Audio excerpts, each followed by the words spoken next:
What up, guys? Midwest Power Chronicles, getting right into it. TV section. New anime, Black Torch, episode 1, released on Saturday. Off the bat, good intro. Appreciate an anime that gets you already engaged with the intro being fun, good music. Don't care what the genre type of the music is.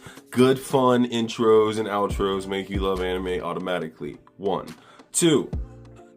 To take it to where we're in a space where somebody can communicate with animals always endears us as humans to the conversation, because all of us, if you love animals, hopefully you do in any kind of capacity, you have an inkling, a feeling that you'd love if they could talk back to you. You'd love if you could really respond to your animals, your cats, your dogs, your snakes, your lizards, whatever you have, you would love in some innate feeling in your soul to be able to respond to them, talk to them, communicate with them. So in the first 5 minutes, to know that our main character, who we're gonna fall in love with, I already feel, Jiro, to know that he has been bullied his whole life because he talks to animals. I feel the exact opposite, Dr. Dolittle type shit. What do you mean he's been bullied? Isn't that the coolest fucking ability?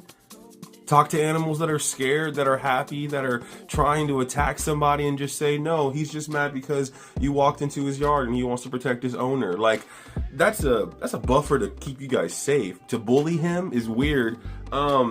The weirder thing too for me at the beginning, we don't see either one of his parents, no mom or dad. We don't meet either one of them. They don't matter in the story because his dog is like a mom figure, is what I felt. I don't know if you guys felt the same way. It felt like the way he was talking about his old dog. I can't remember her name right now, but it felt like he was talking about her like she was the mom figure in his life. She was the parent that guided him through the hurt, through the frustration, saying that when he came home, she would see bruises and mud and dirt all over him, and then would ask him to give her a bath so that she could be clean, and then she could take care of all of his ills and ills.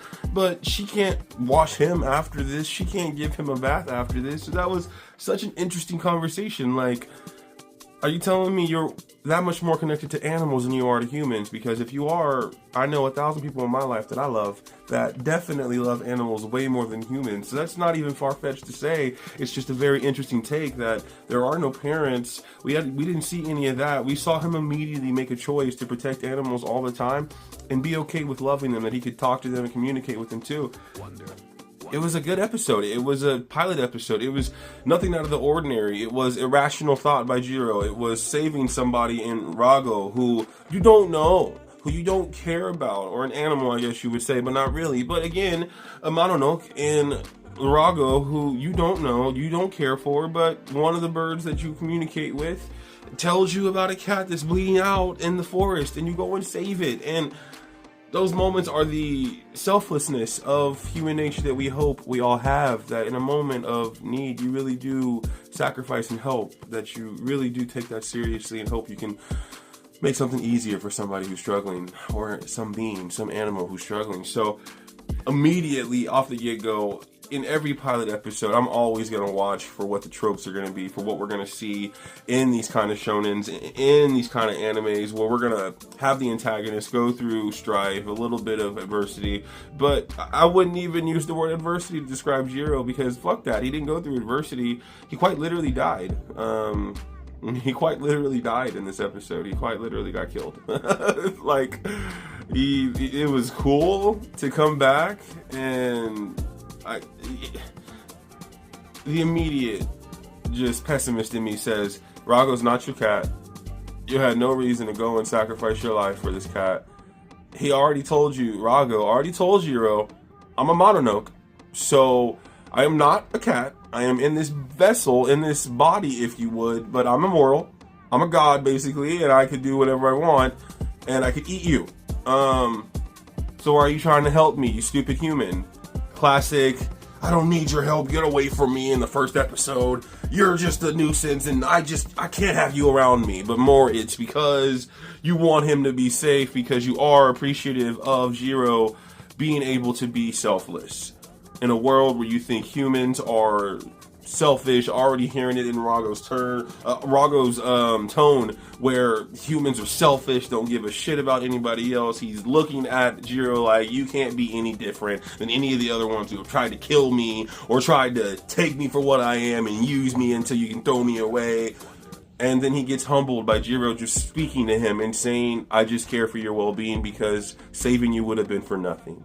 Because doing what I did, the good deed that I did, goes to waste if you die, if you're no longer here.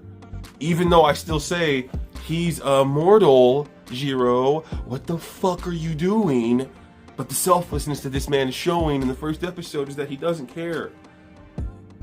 Go back to Deku in My Hero Academia, feet moving to save Kachan, but he didn't know why. Same kind of feeling for Jiro with Rago. No reason to go and fight a Mononoke that looks badass as fuck in the first episode. Big ass man who gonna get bigger. No reason to go out of your way to go and fight this big ass thing, yet somehow you tell yourself, fuck it, I'm gonna go fight him because I need to save Rago. Nigga, you don't need to save him. He's literally a cat who is a god, immortal, Mononoke, demon, whatever the fuck you want to call them. There are a lot of names for fucking Mononokes. Anyway, it was a really insightful first episode. What I look for in first episodes for brand new anime is more, you don't need to give us the backstory ad nauseum about the person, the main character Jiro. We didn't need that. You gave us the main story in the first 5 minutes of the anime, and then we watched him live his life for the next 15 to 20. That's exactly what I want.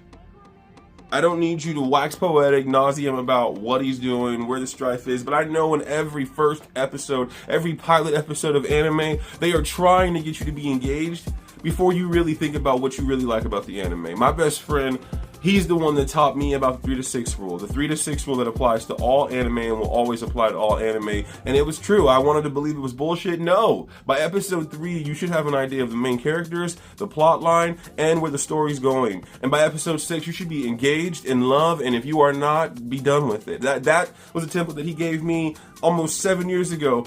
And I looked at it like, I mean, okay, I didn't know if it was that true. No, I shit you not. In the last 7 years of my life, that is the template I go off of for anime. If in the first 3 episodes I am not engaged enough to keep my eyes open, because we all know watching anime over and over and over is fun, also gets tiring in the middle of the night. It's only 20 minutes. Fuck that. A lot of things are only 20 minutes and you still fall asleep. This is that moment where I need the anime to keep me engaged, keep me up, keep me interested. And by episode 3, if I keep finding myself falling asleep or just not enjoying it as much, I push back and I say, not worth my time, I'm not going to do it.